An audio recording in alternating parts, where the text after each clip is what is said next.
salah satu wasekjen PKB menyatakan bahwa apa yang dilakukan PKS itu terlalu prematur karena seakan-akan PKS telah memiliki golden ticket 20% minimal. Padahal PKS harus bersama dengan partai yang lain untuk bisa memenuhi syarat minimal 20%.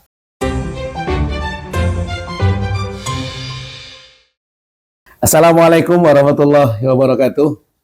Warga Indonesia, bertemu kembali kita di channel Setia Mendengar. Kali ini kita akan mendiskusikan tentang perkembangan dinamika Pilkada Daerah Khusus Jakarta, di mana baru saja kita mendengar bahwa Partai Keadilan Sejahtera atau PKS mendeklarasikan pasangan Anies Baswedan dengan Sohibul Iman untuk maju pada Pilkada Jakarta.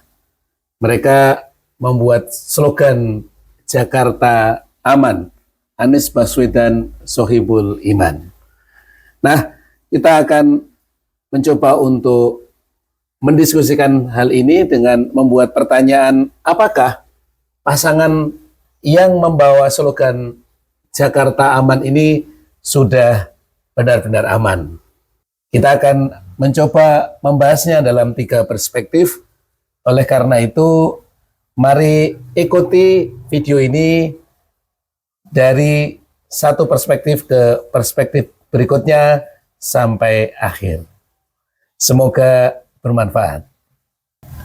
Warga Indonesia, kita ketahui bersama bahwa Jakarta tidak lagi menjadi ibu kota negara. Karena sesuai dengan Undang-Undang IKN, ibu kota negara telah berpindah ke IKN Nusantara yang berada di Kalimantan Timur. Namun demikian, meski tidak lagi menyandang posisi sebagai ibu kota negara, Jakarta masih sangat strategis dalam perbincangan politik nasional. Mengapa demikian? Karena Provinsi Jakarta terbukti telah menghantarkan mantan gubernurnya menjadi capres dan terpilih menjadi presiden. Jadi Gubernur Jakarta bisa menjadi anak tangga menuju panggung politik nasional. Joko Widodo yang menjadi mantan gubernur Jawa Barat bisa menjadi capres dan terpilih menjadi presiden Republik Indonesia, bahkan bisa 2 periode. Sementara Anies Baswedan setelah menjadi gubernur Jakarta masuk radar dalam pencapresan hingga akhirnya bisa mengikuti Pilpres pada 2024. Meski hasilnya belum beruntung. Anies Baswedan hanya mendapatkan dukungan 25% dari pemilik suara di seluruh Indonesia. Nah, artinya posisi Gubernur Jakarta adalah posisi yang sangat diperhitungkan dalam persiapan menuju kompetisi pencapresan 2029 mendatang. Tentu bagi kubu Pak Prabowo misalnya tidak menghendaki mereka yang mungkin berpotensi menjadi pesaingnya dalam pencapresan 2029 duduk menjadi gubernur Jakarta. Dalam kata lain, membesarkan anak macan. Sebisa mungkin yang duduk menjadi gubernur Jakarta adalah orang-orang yang dalam satu kubu dengan Pak Prabowo.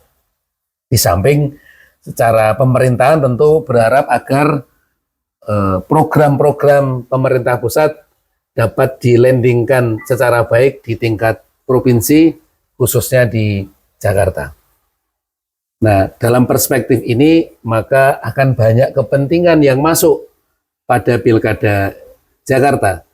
Tidak saja seseorang yang memiliki popularitas dan elektabilitas bisa maju, akan tetapi ada banyak pertimbangan-pertimbangan yang akan dilakukan oleh para elit politik nasional yang notabene memiliki kuasa atas partai politik sebagai kendaraan untuk mendaftar menjadi calon peserta pemilu kada di Jakarta. Nah, kita akan membahas lebih lanjut apakah pasangan aman Anies Baswedan Sohibul Iman ini telah benar-benar aman sebagaimana nama dan slogannya Jakarta Aman. Terus ikuti pembahasan ini sampai selesai. Warga Indonesia, perspektif pertama untuk menguji apakah pasangan aman ini benar-benar aman adalah faktor kendaraan atau tiket. Kita ketahui bersama bahwa pasangan calon bisa mendaftar di KPUD kemudian menjadi peserta pemilu kepala daerah hanya dengan dua cara. Yang pertama melalui jalur independen atau perseorangan, di mana jalur ini sudah tertutup jadwalnya karena telah lewat waktunya. Dan sampai hari ini kita tidak mendengar calon independen yang sudah siap di Jakarta. Yang mendaftar ada satu pasangan calon, tetapi apakah nanti bisa memenuhi syarat atau tidak itu kita belum mendengar secara pasti. Jalur yang kedua adalah jalur partai politik, di mana disyaratkan pasangan calon dapat mendaftar menjadi peserta pemilu kada harus memenuhi syarat dukungan minimal 20% kursi di DPRD setempat. Kita tahu bahwa di DPRD Jakarta jumlah kursinya adalah 106, sehingga 20%-nya adalah setara dengan 22 kursi. Dari hasil pemilu legislatif 2024, tidak ada satu partai politik yang memenuhi syarat minimal 20%. Partai Keadilan Sejahtera PKS yang menjadi jawara pada Pileg 2024 di Jakarta hanya bisa meraih 18 kursi. Sementara PDIP yang pada pemilu sebelumnya mampu mendapatkan 25 kursi, kali ini harus rela dengan capaian 15 kursi saja. PDIP kehilangan 10 kursi di pemilu 2024 ini. Nah, kalau kita lihat pasangan aman Anies Baswedan Sohibul Iman baru dideklarasikan oleh satu partai politik. Dalam hal ini PKS yang memiliki 18 kursi. Memang PKS adalah jawara Pileg 2024 di Jakarta. PKS adalah pemilik kursi terbesar yang menurut undang-undang yang existing hari ini, maka PKS otomatis akan menjadi ketua DPRD Jakarta. Namun demikian, 18 kursi belumlah cukup untuk membawa aman mendaftar ke KPUD Jakarta menjadi peserta pemilu kada. Kita juga tahu bahwa PKB pernah menyatakan, dalam hal ini PKB DKI Jakarta atau PKB DK Jakarta ya, daerah khusus Jakarta, pernah mendeklarasikan Anies Baswedan sebagai bakal calon gubernur yang akan diusung. Namun demikian, hal ini belum dinyatakan secara pasti oleh DPP PKB. Dan persoalan yang kedua, DPP PKB juga mungkin menghendaki pasangan yang berbeda dengan yang disodorkan oleh PKS, dalam hal ini Sohibul Iman. Nah, sehingga dalam perspektif kendaraan atau tiket atau syarat minimal untuk mendaftar ke KPUD, pasangan aman ini belum bisa dikatakan benar-benar aman. Karena baru PKS lah yang menyatakan secara resmi mendeklarasikan pasangan calon Anies Baswedan dengan Sohibul Iman. Belum ada partai lain yang secara resmi menyatakan hal yang sama. Bahkan salah satu wasekjen PKB menyatakan bahwa apa yang dilakukan PKS itu terlalu prematur karena seakan-akan PKS telah memiliki golden ticket 20% minimal. Padahal PKS harus bersama dengan partai yang lain untuk bisa memenuhi syarat minimal 20%. Sekali lagi, dalam perspektif yang pertama ini, pasangan aman belum bisa dikatakan aman. Bagaimana menurut warga Indonesia? Kita lanjut kepada perspektif yang kedua. Warga Indonesia, hal kedua yang perlu kita tanyakan atas munculnya pasangan aman ini adalah persoalan reaksi dari lawan politik. Ya. Kalau kita mencoba untuk memetakan posisi PKS dalam hal ini menggunakan perspektif Pilpres, maka setidaknya ada dua kubu lain yang akan mencoba memberikan reaksi atas deklarasi aman ini. Yang pertama adalah kubu Koalisi Indonesia Maju atau 02.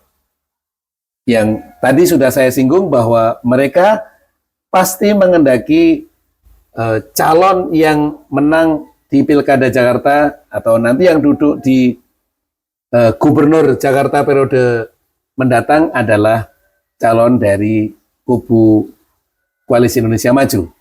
Yang kedua yang perlu kita lihat adalah reaksi dari PDIP sebagai koalisi yang kemarin mengusung Ganjar Mahfud dalam Pilpres.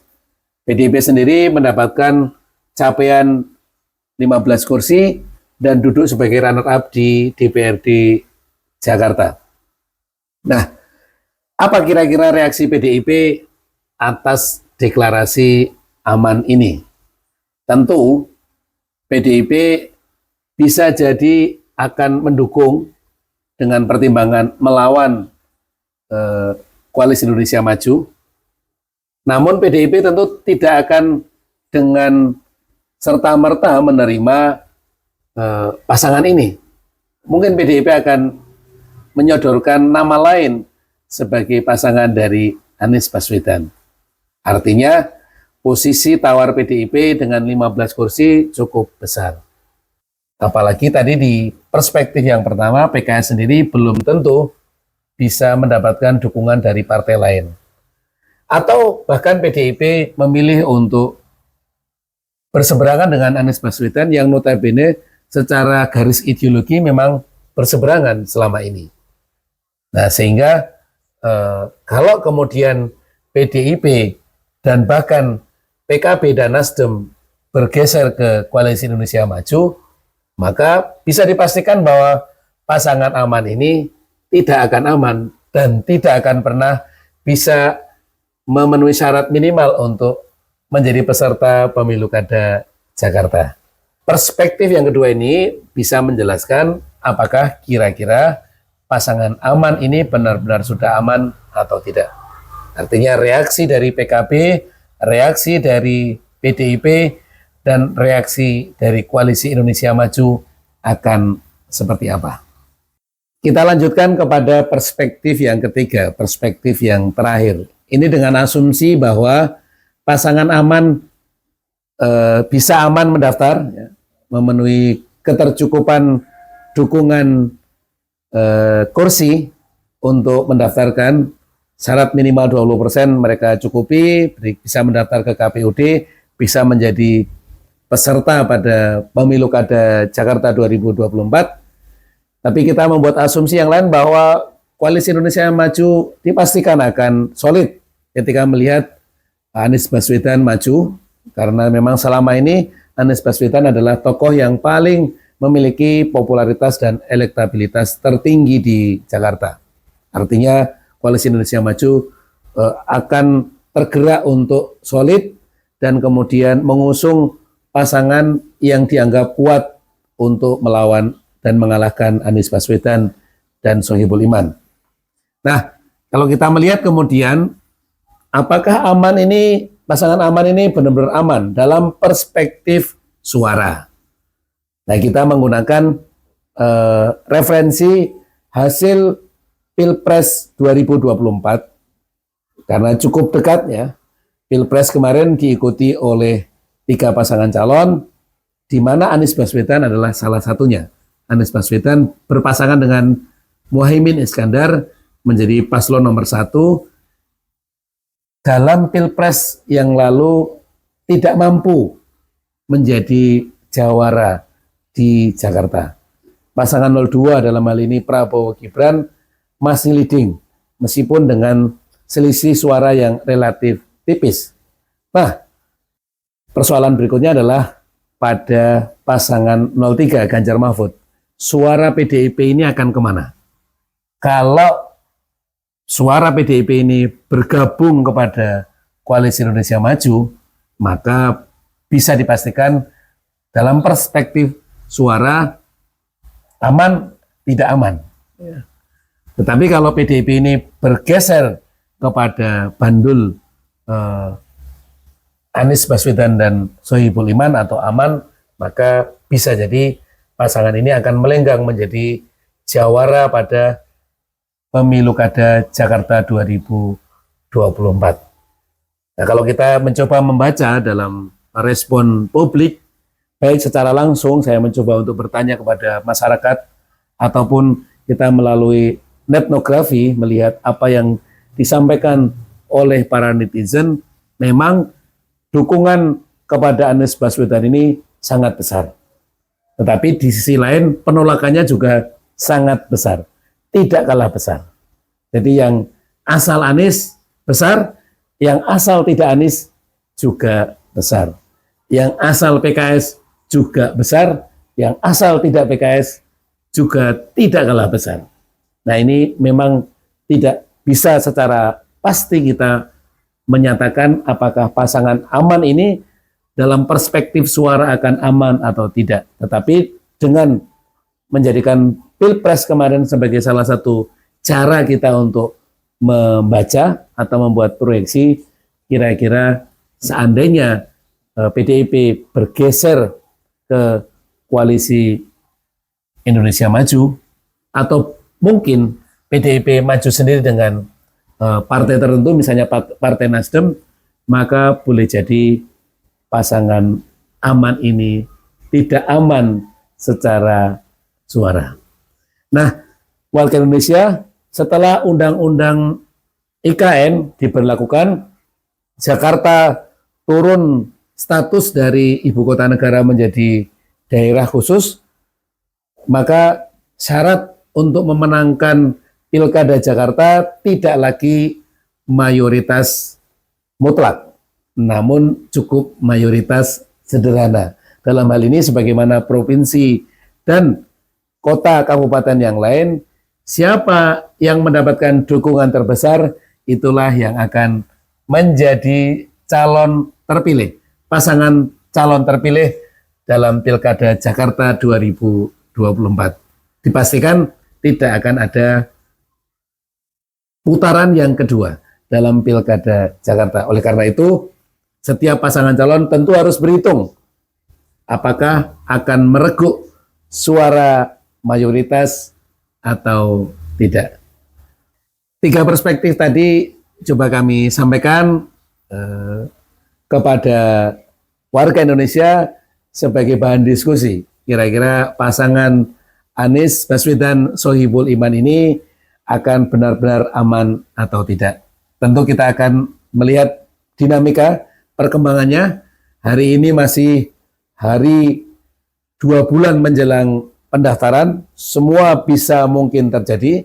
Sangat boleh jadi deklarasi dini pasangan aman ini juga ada maksud yang lain, tidak sekedar ingin serius mendaftarkan ke KPUD, tapi bisa jadi menjadi bahan bargaining politik kepada kelompok-kelompok tertentu. Nah, kita juga belum bisa memastikan.